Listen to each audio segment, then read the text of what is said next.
Kepala BP2MI Benny Ramdhani geram gara-gara kunjungannya ke Hong Kong digoreng oleh salah satu YouTuber di Taiwan, dan Benny Ramdhani sedang mempertimbangkan untuk menempuh jalur hukum. Simak video sampai tuntas.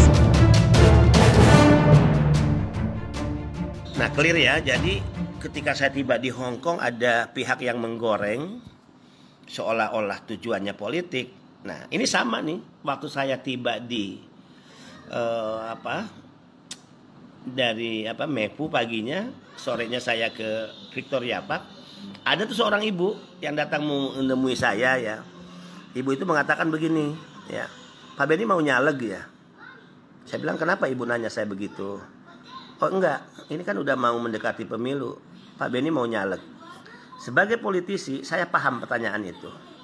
Pertanyaan itu adalah titipan dari pihak lain, tidak murni, ya. Pertanyaan yang lahir dari batin dan isi hati seorang ibu. Nah, itu sama dengan apa yang digoreng di Facebook ya, yang saya juga tahu. Sobat Migran tahu lah Facebooknya siapa. Seolah-olah kunjungan saya ada kunjungan politik. Saya langsung jawab, saya kepala BP2MI yang mengurusi pekerja migran Indonesia. Kalau saya mau memanfaatkan posisi saya untuk kepentingan politik saya, maka saya pasti akan mencalonkan diri sebagai caleg dengan memilih dapil luar negeri. Saya langsung jawab begitu. Si ibunya mati kutu kan. Tapi saya tidak mencalonkan diri dari dapil luar negeri. Itu artinya apa? Saya tidak ingin mencampur adukan tugas negara saya, tugas saya untuk pekerja migran Indonesia dengan kepentingan politik pribadi saya. Jadi kalau saya punya kepentingan politik pribadi, pasti saya nyalon dapil luar negeri. Ya, saya manfaatkan benar nih ya para pekerja migran Indonesia yang setiap minggu saya berangkatan ke Korea, berangkatan ke Jepang, berangkatan ke Jerman dan sebagainya. Ya, bahkan saya mengeluarkan statement, hanya seorang pejabat yang jahat jika dia diberikan tugas negara, bahkan dibiayai oleh uang negara, kemudian dia memanfaatkan jabatannya untuk kepentingan politik dirinya. Catat ya. Jadi saya bukan politisi yang baru berpolitik ya. Saya katakan saya sudah 5 periode. Kalau dihitung kali 5 tahun berarti 25 tahun di panggung politik. Ya. Wah, 2 hari di sini, 2 hari di Indonesia, ada isu lagi nih. Wah, ada isu nih.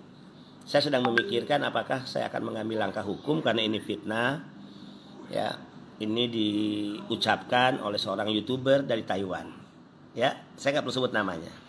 Dan rekamannya ada di saya. Ya.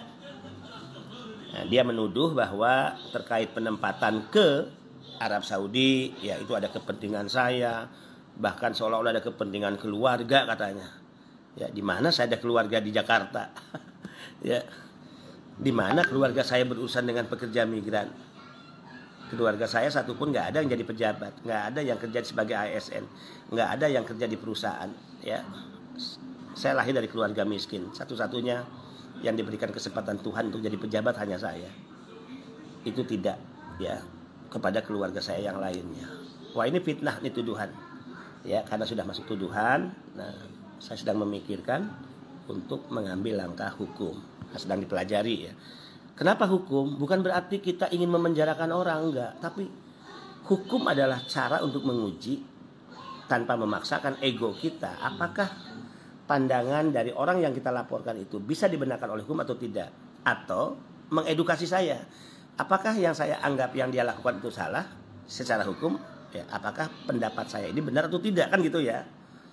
Nah, itu masalah yang kita sedang pikirkan. Seorang YouTuber ya di Taiwan, kita rekamannya udah dengar ya, bagaimana dia menghasut seseorang yang rekamannya ada jelas ya, dengan tuduhan-tuduhan dan fitnah ya, yang bisa dikategorikan pencemaran nama baik ya. Nah, jadi ini kan persoalan siapa mengerjakan apa. Sehingga saya tuh khawatir begini ya, ada pihak-pihak yang pertama memang memiliki motif untuk merusak nama baik BP2MI dan juga saya pribadi tentu. Ya, motifnya kalau kita tahu persis sih.